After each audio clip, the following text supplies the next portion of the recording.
क्या आपने कभी सोचा है कि इस दुनिया के साथ साथ एक और दुनिया भी एग्जिस्ट करती है। एक ऐसी दुनिया जहाँ ना इंसान रहते हैं ना फरिश्ते, बल्कि वो मखलूक रहते हैं जिसे अल्लाह ने आग से बनाया, जिन्नात की दुनिया। और आज मैं आपको एक ऐसी ही कहानी सुनाऊंगा, एक ऐसी कहानी जो एक जवान लड़के ने खुद जी कर देखी।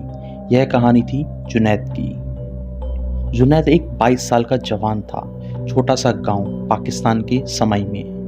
वो दिन भर खेतों में काम करता और रात को कुरान पढ़ता था। सादा जिंदगी, सच्चा दिल। लेकिन एक चीज़ थी जुनैद में जो उसे दूसरों से अलग करती थी।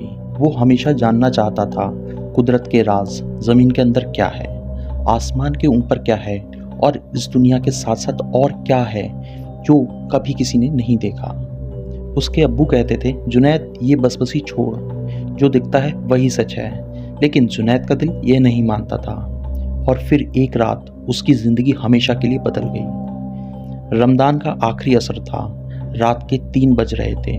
जुनैद तहज्जुद पढ़ के वापस जा रहा था अपने घर की तरफ, जंगल के रास्ते। अचानक रास्ता बंद हो गया।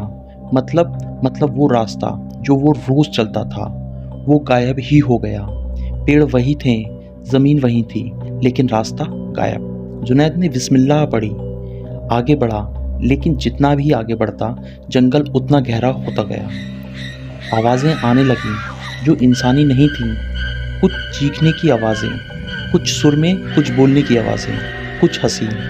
और फिर ज़मीन फटी नहीं, लिटरली नहीं, लेकिन जुनैद को ऐसा लगा जैसे दुनिया ही पलट गई।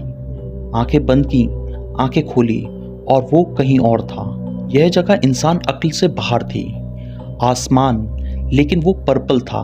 ज़मीन, लेकिन वो क्रिस्टल की तरह चमक रही थी। दरख्त, लेकिन उनके पत्ते आग के थे और फिर भी कुछ नहीं जल रहा था। जुनैद वहाँ खड़ा था, हैरान, डरा हुआ, लेकिन अंदर से एक आवाज़ आ रही थी, बिस्मिल्लाह पढ़, आयतुल कुर्सी पढ़ अभी। उसने पढ़ी और फिर कुछ हुआ। एक रोशन नूर वाला इंसान नहीं, एक जिन उसके सामने खड़ा था।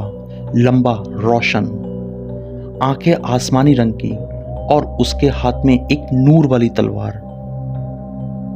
तू कौन है? जिन ने कहा। आवाज में एक गहराई थी जो सीने में उतर जाए। मैं जुनैद हूँ, इंसान। मैं यहाँ गलती से आया हूँ। जिन ने घूर के देखा, फिर मुस्कुराया।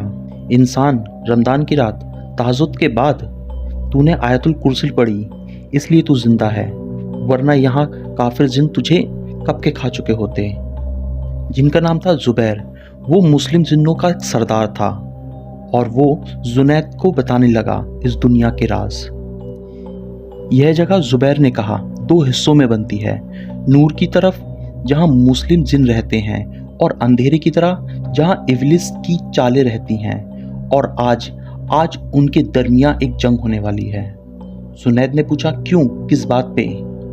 जुबैर की आंखें सीरियस हो गईं। एक इंसानी बच्चे को उन्होंने अपने कब्जे में ले लिया है, एक मासूम, और हम उसे आज आज़ाद करने जा रहे हैं। लेकिन हमें एक इंसान की ज़रूरत है, एक ऐसी चीज़ जो हमारी नहीं।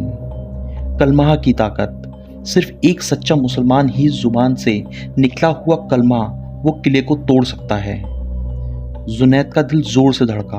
वो डरा हुआ था, लेकिन कुछ और भी था अंदर, एक जज्बा, एक हिम्मत। मैं चलूंगा, उसने कहा। जुबैर की फौज 100 से ज्यादा मुस्लिम जिन आगे बढ़ी, और जुनैद के साथ एक अकेला इंसान, एक तोता इंसान, लेकिन अल्लाह का बंदा। अंधेरे का क्लास सामने था, काला, विशाल, उसे देख के दिल कांप जाए। उसके दरवाजों पर आग थी, उसके मीनारों पर काफिर जिन पहरा दे रहे थे। जुबैर ने इशारे किया और हल्ला बोल दिया। जंग शुरू हुई, नूर और अंधेरे की जंग। तलवारें चली जो इंसानी आंखों से नहीं दिखती, आवाज़ें आईं जो कान फट जाए। ज़मीन कांपी, आसमान भी लहराता लगा। जुनैद भागा सीधे किले के अंदर, जुबैर के साथ। बाकी फौज बाहर रुकी थी। अंदर एक छोटा कमरा, और उस कमरे में एक 7 साल का बच्चा। जंजीरों में रोया हुआ। जुनैद ने उस बच्चे का हाथ थामा। मैं आया हूं तुझे ले जाने, डर मत। बच्चे ने रोते हुए पूछा, कौन हो तुम? मैं इंसान हूं, अल्लाह का बंदा, और आज अल्लाह ने मुझे यहाँ भेजा है। फिर जुनैद ने आयतुल कुर्सी पढ़ी पूरे दिल से, रोते हुए, और जंजीरें टूट गईं। जुबैर ने दोनों को बाहर निकाला। जंग खत्म हो गई थी, काफिर जिन भाग गए थे। जुनैद वहां खड़ा था, थका हुआ, लेकिन दिल में एक सुकून था जो पहले कभी नहीं था। जुबैर ने कहा, तू वापस जा सकता है अब, लेकिन याद रख, तूने जो कुछ भी देखा ये राज है। तेरी दुआ की ताकत से यह मुमकिन हुआ। अल्लाह की किताब में वो ताकत है जो हमारी तलवारों में भी नहीं। और फिर जुनैद की आंखें बंद हुईं। जब खुली, वो अपने घर के बाहर खड़ा था। सुबह की अजान हो रही थी, फज्र का वक्त था। उसने अपनी हथेलियां देखी, वही हथेलियां, लेकिन कुछ अलग था। एक नूर था उसमें, या शायद उसको सिर्फ फील था। दोस्तों, यह सिर्फ एक कहानी नहीं है, इसमें एक सच्चाई छुपी है। जिन हकीकी हैं, कुरान ने बताया, हदीस ने बताया, और आयतुल कुर्सी वो सिर्फ एक अल्फाज नहीं, वो हिफाजत है, एक किला है जो अल्लाह ने हमें इंसानों को दिया है। जुनैद जैसे तुम भी हो, एक आम इंसान, लेकिन अल्लाह की कलमा तुम्हारी जुबान पर है, और यह तुम्हारी सबसे बड़ी ताकत है। अगर ये कहानी आपको पसंद आई तो लाइक करो, शेयर करो और सब्सक्राइब जरूर करो, क्योंकि अगले एपिसोड में हम जाएंगे यजूज मजूज की दीवार के उस तरफ।